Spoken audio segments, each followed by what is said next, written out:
Hello, welcome to Oxford Heirlooms. Now that I have my pretty little buttonholes done, I'm going to go ahead and start following the pattern again.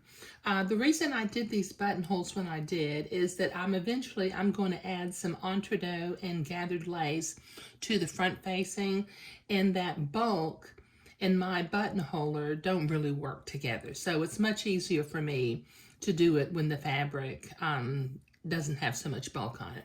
Okay, so I'm going to pick up my back piece and let me turn these over. And I'm going to pick up the right front piece.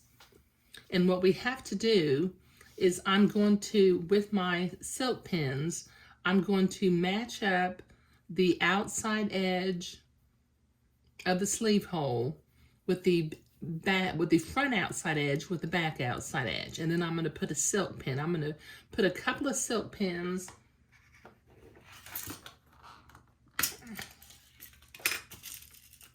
one at the end and one where the smocking begins.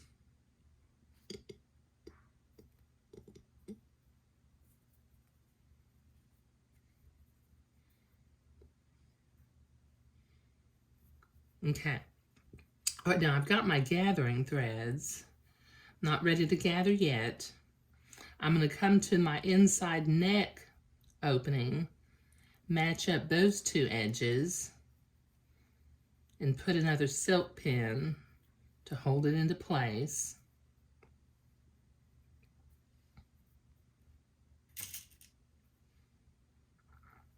Maybe put 2 silk pins in because it wants to rotate on me.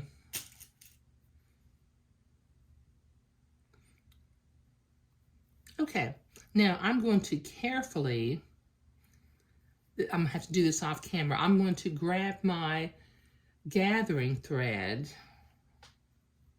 Maybe I don't have to do this off camera. Use my seam ripper to grab my gathering threads, separate them. They've kind of gotten a little bit tangled with each other with all the handling they've had since I first sewed them in. Hold on, I'll get this done. Okay, that wasn't a hopeless tangle. Okay, so on the inside of the garment, I'm going to start pulling my gathering threads until the length of the gathers is between my 2 silk pins, the one where the smocking started and the one where the smocking ended. Then I'm going to move those gathers to evenly space them along the top edge of the garment. And I've got my sewing machine set to a straight stitch. Now this pattern says to do a 1/4 inch seam and then to zigzag it. And just because these gathering threads are really in my way, I'm going to go ahead, since I've already gathered and things are staying put, I'm going to trim those a little bit shorter. Okay, now starting on the outside edge and using a 1/4 inch seam allowance, I'm going to sew this top shoulder seam.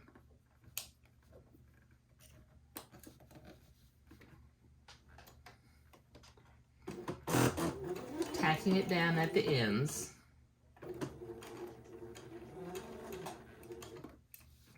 Taking my pins out as I come to them. And sewing right over the gathers.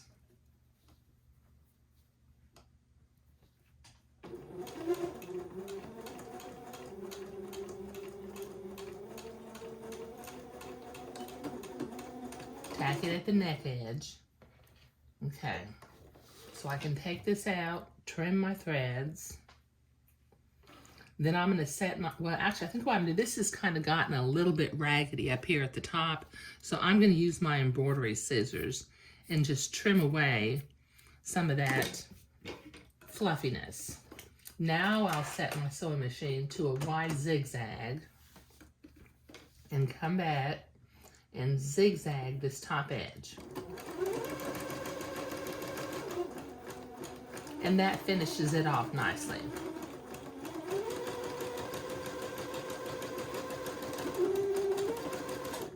Okay, trim my threads, and then I have to do that to the other side, and I'll be right back.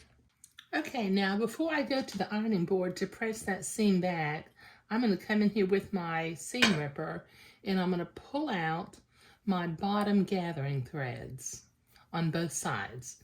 And then I'll reach in and grab the bobbin thread and take that out too. I'll do that on both sides. And then I'll press this neck facing, or the shoulder seam, excuse me. I'll press it to the back of the garment. And in the next step, we'll begin to work with this gathered back edge, the neckline, and I'm also attached the lace along the front facing that I'm going to want to do. So we'll be preparing lace next. Okay, but let me take out this other gathering thread and I'll get to my ironing board and we'll move on. But that's what I'm doing today. Thank you.